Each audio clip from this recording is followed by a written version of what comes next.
Hi, everyone. Thank you for joining us for our first session of Community Resilience Builders. This session will be hosted by myself, Charlotte Cecil, and my co-founder, Sophie Allen. We are the co-founders of ThriveSpring, which is a new online platform that brings people together to build resilient, prepared, and self-sufficient communities.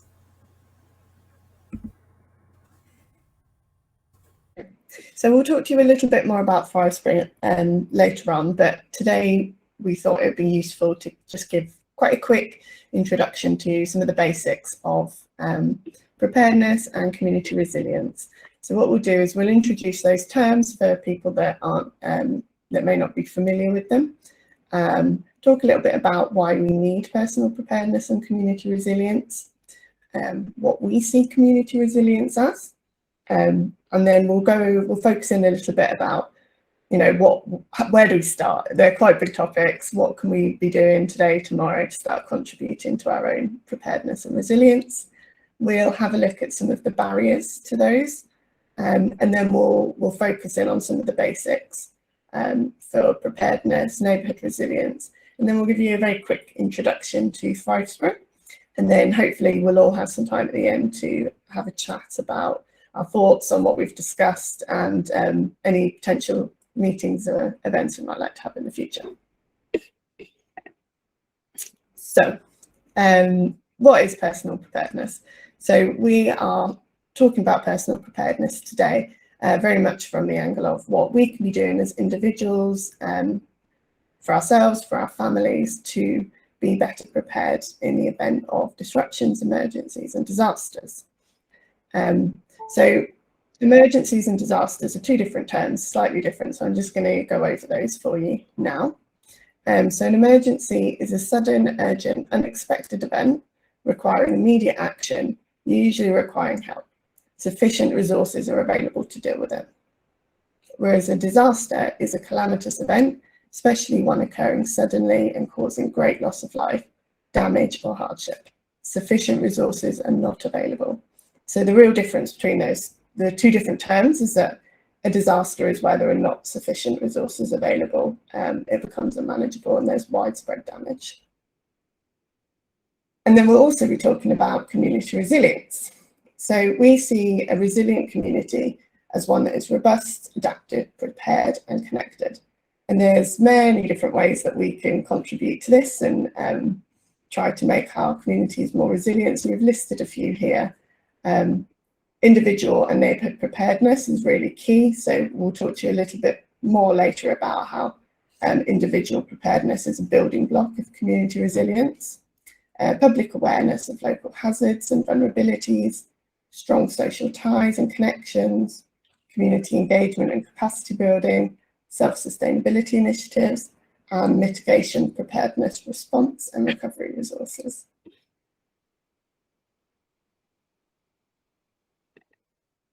So why do we need personal preparedness and community resilience? Natural hazards and disasters can impact any part of our critical infrastructure, which we all depend on a day-to-day basis to sustain us. And as the frequency of natural and man-made hazards continues to rise, it's crucial that we focus more attention on these vulnerabilities that are actually built into our infrastructure and our supply chains.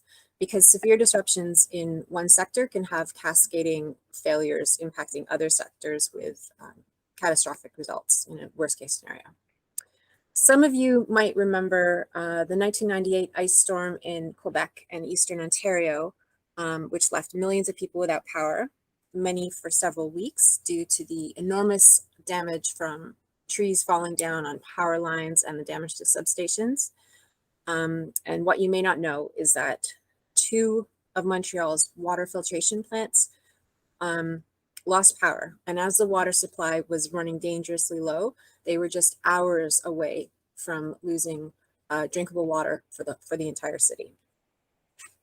So that's a good example of a failure in one infrastructure sector, the electrical grid, having a knock-on effect with other critical infrastructure sector, which is the water supply. And without water and without electricity, how on earth could a city function? Everything depends on water and everything depends on electricity. And of course, it's not just ice storms that can knock out the power grid. Power failures can also be caused by human error, by lack of upgrades, by terrorist attacks, cyber attacks, and even extreme space weather. So all of this is just to say that we need to be doing a lot more to make ourselves and our communities more resilient.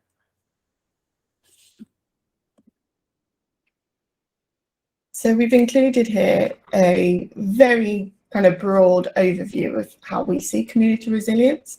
There's no universal definitions. What we've tried to do is break down kind of the key elements that we think are really important. And you can see here we've highlighted engaged, organised and prepared residents.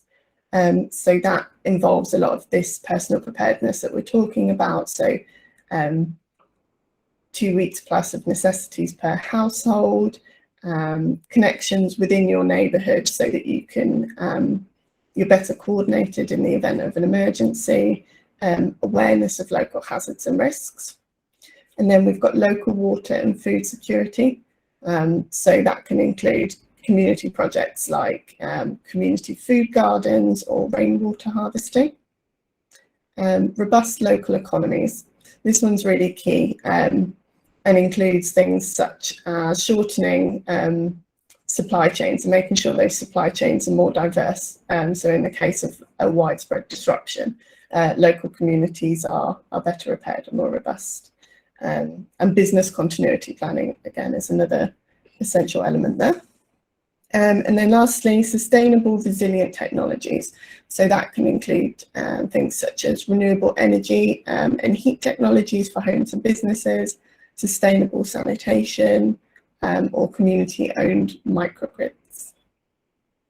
We're always really interested to hear people's perspectives on defining community resilience.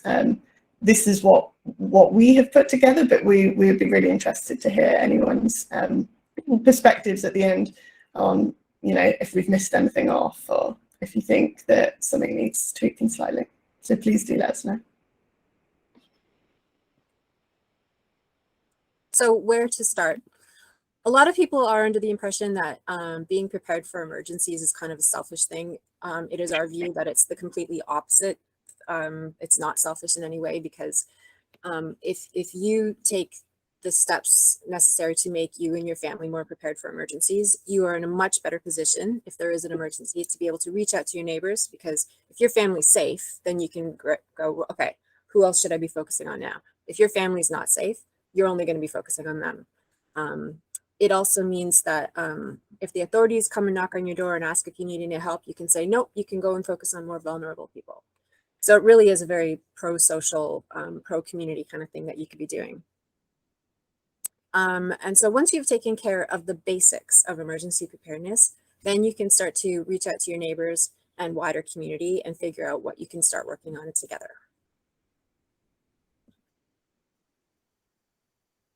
And we think it's really important, before we go into more detail on what you can do for yourselves, is to acknowledge and talk about some of the barriers to personal preparedness and community resilience, because as with everything in life, it's more, some people have more opportunities than others, and this can, across the world, create real issues in on getting kind of along that road to personal preparedness and community resilience.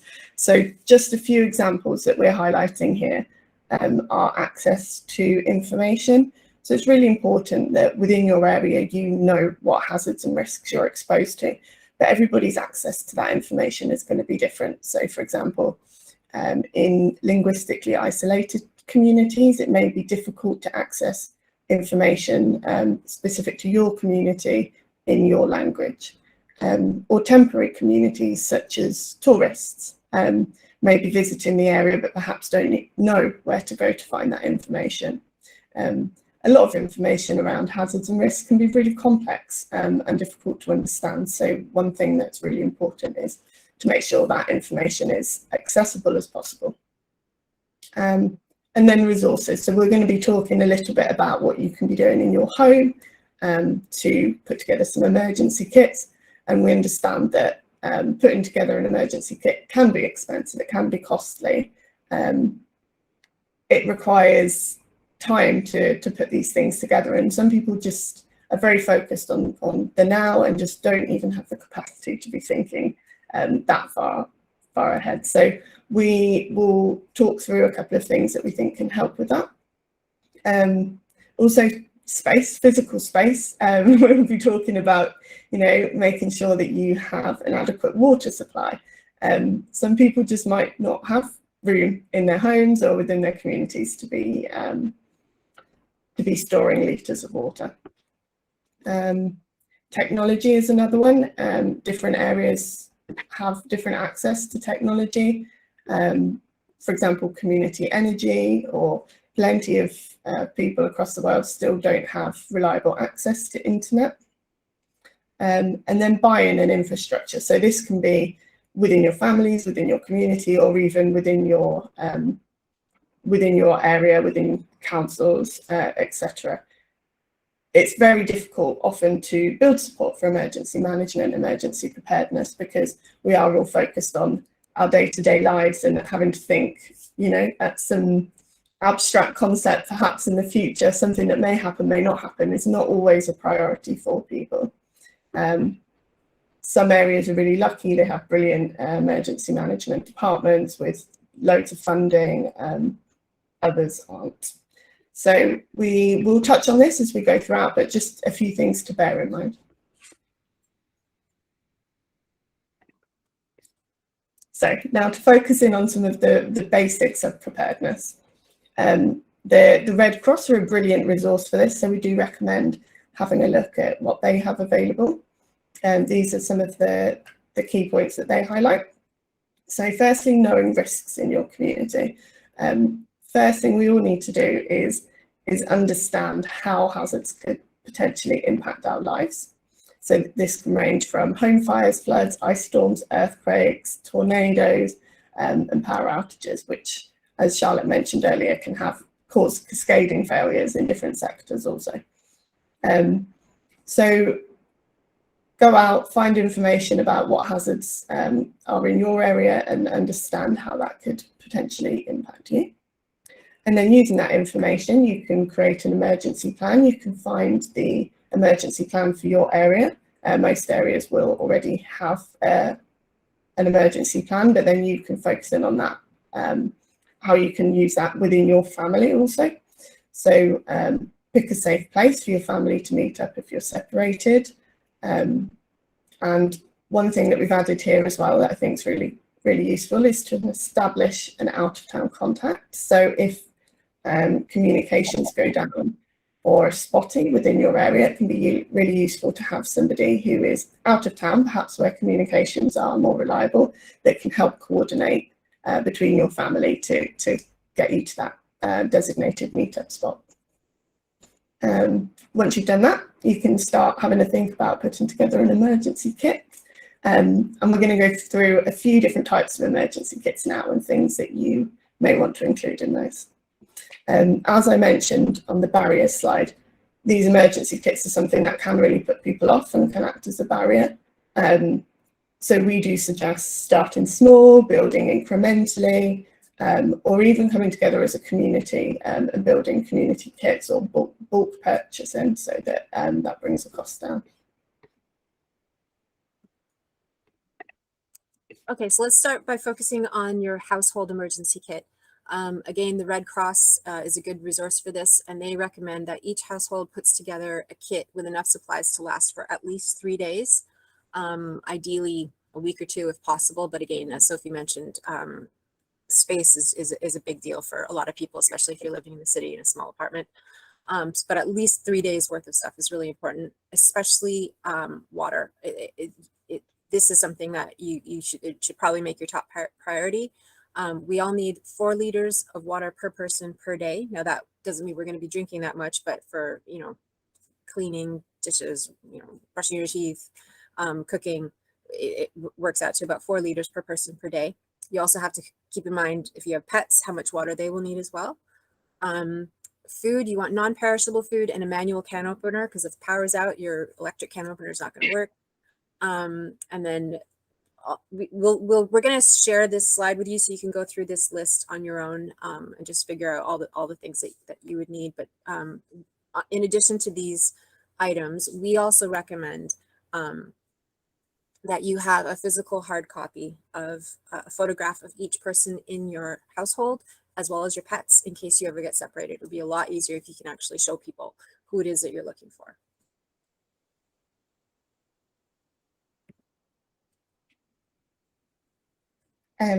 So a lot of us are out and about and during the day, not necessarily at home where our emergency kit is. So it can be a good idea to carry a basic kit within your vehicle. So here's just some of the items recommended by the Red Cross. Obviously, food, water, the key things, and also really important things for warmth and comfort. So blanket, extra clothing. Not such a concern for me here in Thailand, but I believe it's a little bit colder for you guys in Toronto. So a sleeping bag can be something that's really useful to carry in the car in case you get stuck out in a snowstorm, for example. The other thing that I would highlight as really important, because I know myself is so dependent on GPS and Google Maps. If I was stuck out without power, without internet, it would become tricky to navigate my way home. So always useful to carry a physical copy of a road atlas in case you are ever stuck in that situation. Definitely. Okay, so what happens if an emergency takes place while you're at work? What if public transportation breaks down, stops running for whatever reason, and roads are blocked? Like if there was an earthquake and trees were blocking the roads, how on earth would you get home? It's a good idea to keep a backpack at work. So this would basically be your grab and go bag at work that you just leave there all the time. It's going to have the same sort of stuff as what you would have in your grab bag at home, like bottled water, energy bars, flashlight, first aid kit, that sort of thing. But it's also good to have, if you can have something like a life straw, which is a water filter that sort of you can use on the go. You could actually like get puddled water and filter it and then drink it. So that would help you on your walk back home if walking back is realistic and safe enough. Again, having a portable radio with spare batteries, a portable charger for your phone is really important so you can keep in touch with your family, spare glasses, and perhaps the most important thing if you're going to be walking home is really comfortable, sturdy shoes or boots, because you could go quite far with the right footwear. And again, a physical map with your evacuation route to get home, maybe even a few different evacuation routes. Again, if it's safe to do so. Once you've done all that and just uncovered the basics, then you can start thinking about longer term disaster preparedness for your home. We recommend, we can't go through everything now, but there's a book that you can get called The Disaster Ready Home. Sorry, it's my dog. And in the book, the author describes how to collect, store, filter, and treat water, how to store and preserve food for long term, how to cook food and boil water without electricity, how to heat the home with alternate heat sources, and how to set up an off-grid toilet. And that might be the most important thing of all, because if there's no water, if there's no, if the sewage collection isn't working, things can get pretty bad pretty quickly. And so if you can set up a really basic off-grid toilet, it will make a huge difference and keep everybody safe and healthy. We do have a link to that in the resources section, so you can read about that on your own. Another recommendation that we make, it's not in the book for some reason, but we also recommend installing a backwater valve to prevent sewage from flooding your basement, because if there's a really bad flood, sewage water or even just regular rainwater can come back up the pipes into your basement. So, and a backwater valve would prevent that.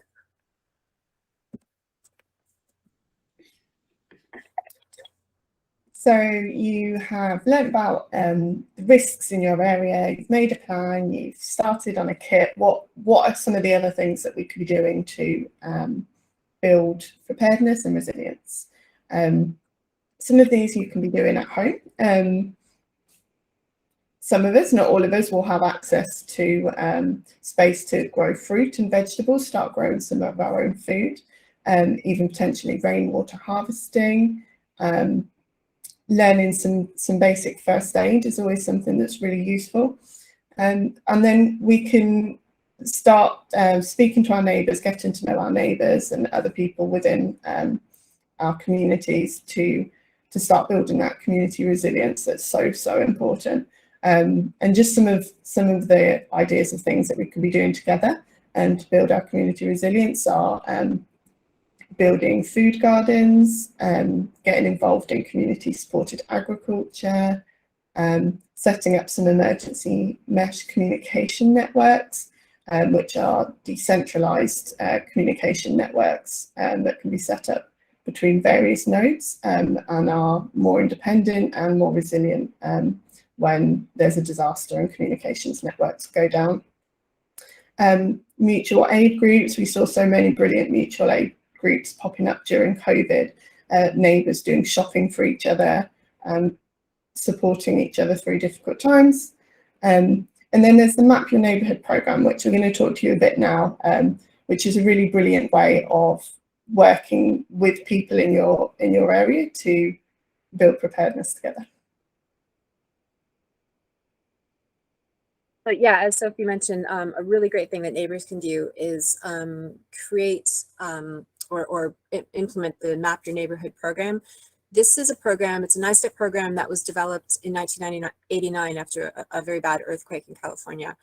And it's used in communities across the states. I think it's even spread to quite a few different countries because it just makes so much sense. So it's a program that is designed to increase disaster preparedness at the neighborhood level. And it teaches participants that they are the help until professional help arrives. And it could be in some places like in earthquake zones, it could be a week before the authorities arrive. So it's really, really important that people know what to do to take care of themselves and each other. So ideally it's a maximum of 20 households per group. And usually that would just be like all the houses on one city block. So everybody would get together in somebody's living room. And everybody would just start off by listing all of their resources and their skills. So they're basically just taking an inventory of, who knows first aid, who is a carpenter, who has a chainsaw in case a tree, crashes on somebody's house, who has a fire extinguisher, all that sort of thing. You just take an inventory of everything that could be potentially useful in an emergency and all the skills that people have. And then once you've done that, you would create a neighborhood map with the location of shutoff valves for natural gas or propane tanks and water mains. And then you would create a contact list of everybody on the street and identify people who are more vulnerable, who might need others to look in on them. Maybe there's some children who are home alone before their parents get home from work and they might need people to look in on them. So just so that everybody has an idea of who needs what in a situation. And then after a disaster, everybody knows to follow the same 9 steps. So the most important thing is take care of everybody in your household. And in places where they're prone to earthquakes, they recommend that people have a hard hat and steel-toed boots under the bed. So you can put them on right away. If you wake up in the middle of the night, there's an earthquake, you put your hard hat on, go and check to make sure everybody in your house is okay. That's step number 2. Step number 3, check that the natural gas and propane are shut off if you smell, hear, or see evidence of a leak. Shut off the water mains to prevent broken pipes or contamination. Everybody would also have ahead of time a sign that on one side says okay and the other side says help. So whichever is appropriate, that's what you would put in your window to let everybody else know what's going on in your house. You would also, if you don't need a fire extinguisher because your house is okay, you would take your fire extinguisher and place it on your front porch or on the street so that if anybody else needs it, they could just run and grab it. And then you would go to the prearranged neighborhood gathering site. And then people would start to form teams and listen to emergency radios to find out what is actually happening, what was the big emergency, like why did everything start collapsing? And then you would start checking in your neighbors. And then finally, you would return to the gathering site and report your findings and then figure out where to go from there. But this was originally designed for people who live in earthquake zones, but it's applicable to all types of emergencies. So we'll just really quickly give you an overview of ThriveSpring now. So this is an online community platform that we built last year. The aim of it is to enable local connections for community resilience initiatives. At the moment, we have one main feature, which is our resilience projects notice board, which is where people or organizations can post details about new or ongoing resilience projects, and then request volunteers, donations, resources, and partners. We also have a resources hub where people can just learn about anything to do with community resilience on their own. It's just basically a curated links library, and a CSR impact hub. And we have a few more features coming down the pipeline. So, but at the moment, this is what we have. And if anybody is curious about posting a project of their own, these are the types of projects that you can post. So preparedness and mitigation, emergency response, local food production, water security, that sort of thing. Just anything that basically makes your community stronger. And we strongly encourage everybody here to consider posting a project on ThriveSpring, even if it's just an idea, even if you're just like, hey, maybe we should start a rainwater harvesting project on my street, post it, and then we will help to share it and promote it on social media.